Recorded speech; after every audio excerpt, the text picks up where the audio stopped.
Jeff Peters and Andy Tucker could never be trusted. One day, the two men decided to open a marriage business to make some quick and easy money. The first thing they did was to write an advertisement to be published in newspapers. Their advertisement read like this: "A charming widow, beautiful and home-loving, would like to remarry. She is only 32 years old.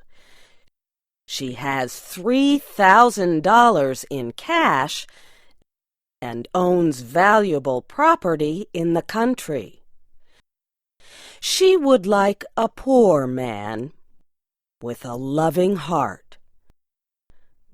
No objection to an older man or to one who is not good-looking.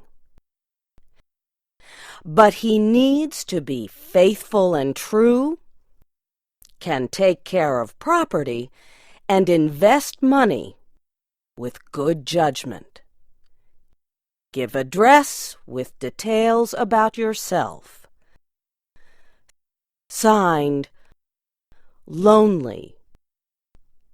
Care of Peters and Tucker, Agents, Cairo, Illinois." When they finished writing the ad, Jeff Peters said to Andy Tucker, "So far, so good.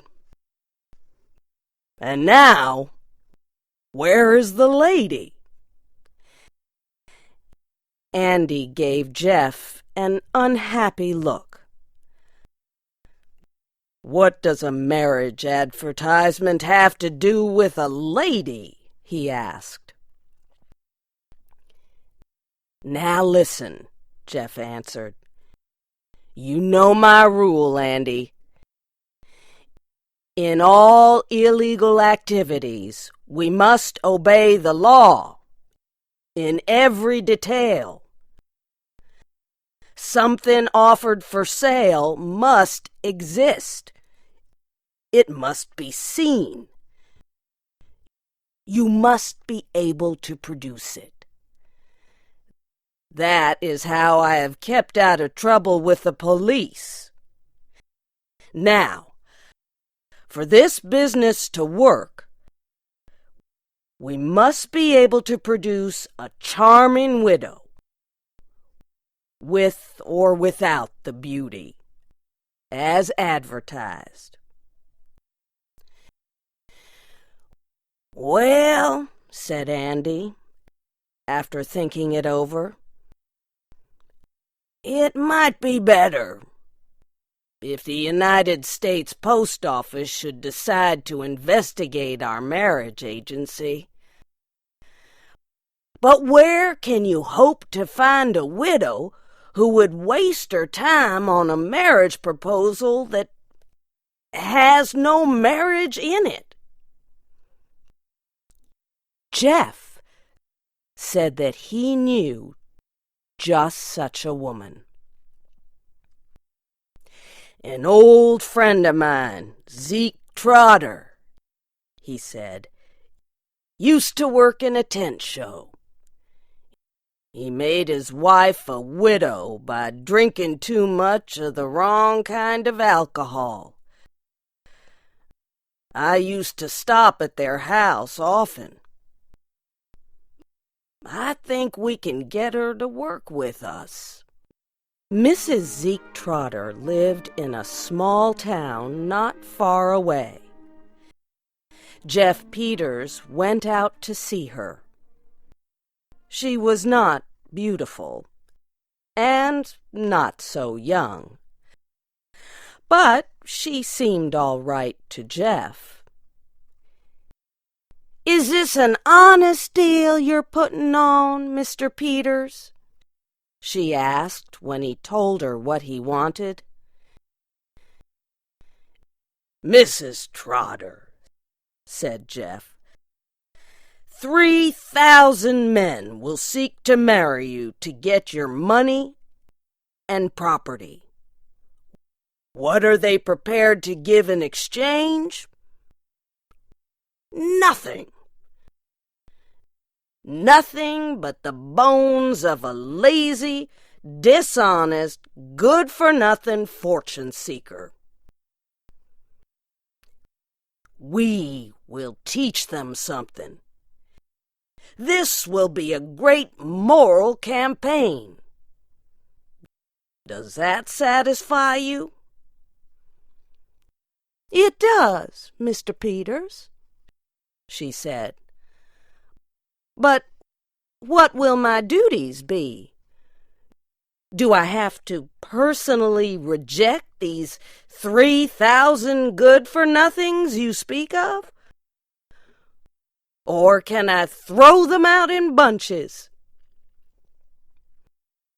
Jeff explained that her job would be easy. She would live in a quiet hotel and have no work to do. He and Andy would take care of all letters and the business end of the plot. But he warned her that some of the men might come to see her in person. Then she would have to meet them face to face and reject them. She would be paid $25 a week and hotel costs. Give me 5 minutes to get ready, Mrs. Trotter said. Then you can start paying me. So Jeff took her to the city and put her in a hotel far enough from Jeff and Andy's place to cause no suspicion. Jeff Peters and Andy Tucker were now ready to catch a few fish on the hook. They placed their advertisement in newspapers across the country. They put $2,000 in a bank in Mrs. Trotter's name. They gave her the bank book to show if anyone questioned the honesty of their marriage agency. They were sure that Mrs. Trotter could be trusted and that it was safe to leave the money in her name. Their ad in the newspapers started a flood of letters, more than 100 a day. Jeff and Andy worked 12 hours a day answering them. Most of the men wrote that they had lost their jobs. The world misunderstood them. But they were full of love and other good qualities.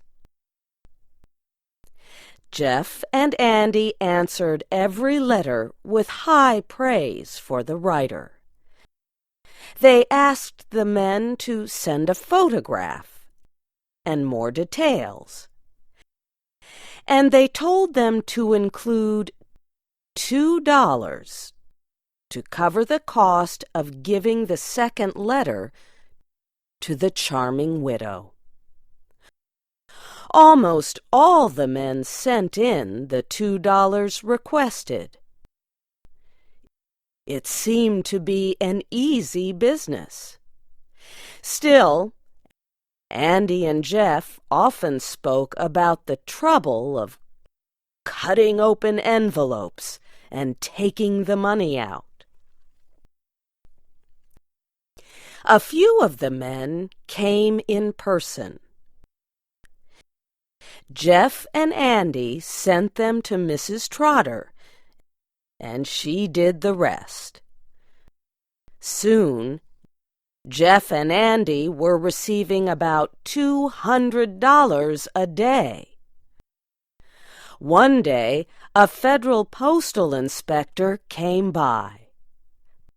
But Jeff satisfied him that they were not breaking the law.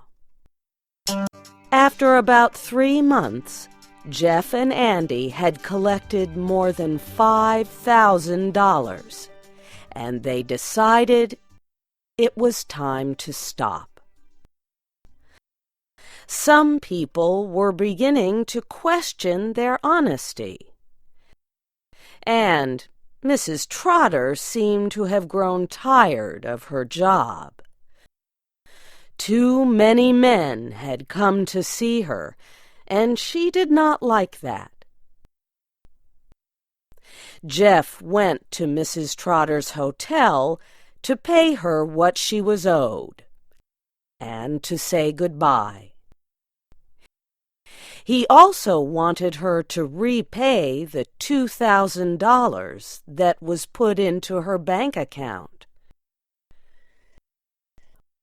When Jeff walked into the room, she was crying, like a child who did not want to go to school. Now, he said. What's it all about? Somebody hurt you? Are you getting homesick? No, Mr. Peters, she said. I'll tell you. You were always a good friend of my husband, Zeke. Mr. Peters, I am in love. I just love a man so hard I can't bear not to get him. He's just the kind I've always had in mind. Then take him, said Jeff. Does he feel the same way about you? He does, Mrs. Trotter answered. But there's a problem. He is one of the men who've been coming to see me in answer to your advertisement. And he will not marry me unless I give him the $2,000. His name is William Wilkinson. Jeff felt sorry for her. He said he would be glad to let her give the $2,000 to Mr. Wilkinson so that she could be happy. But he said he had to talk to his partner about it. Jeff returned to his hotel and discussed it with Andy. I was expecting something like this, Andy said. You can't trust a woman to stick with you in any plan that involves her emotions. Jeff said it was a sad thing to think that they were the cause of the breaking of a woman's heart. Andy agreed with him. I'll tell you what I'm willing to do, said Andy. Jeff, you have always been a man of a soft and generous heart. Perhaps I've been too hard and worldly and suspicious. For once, I will meet you halfway. Go to Mrs. Trotter. Tell her to take the $2,000 out of the bank and give it to this Wilkinson fellow, and be happy. Jeff shook Andy's hand for a long time. Then he went back to Mrs. Trotter. She cried as hard for joy as she had done for sorrow. 2 days later, Jeff and Andy prepared to leave town. "Wouldn't you like to go meet Mrs. Trotter once before we leave?" Jeff asked Andy. "She'd like to express her thanks to you." "Why, I guess not," Andy said. "I think we should hurry and catch the train." Jeff was putting all the money they had received in a belt he tied around his body.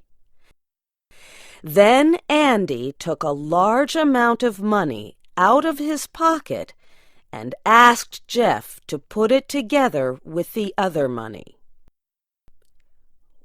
"What's this?" Jeff asked. "It's Mrs. Trotter's $2,000, said Andy. "How do you come to have it?" Jeff asked. "Mrs. Trotter gave it to me," Andy answered. "I have been calling on her 3 nights a week for more than a month." "Then you are William Wilkinson?" Jeff asked. "I was," Andy said.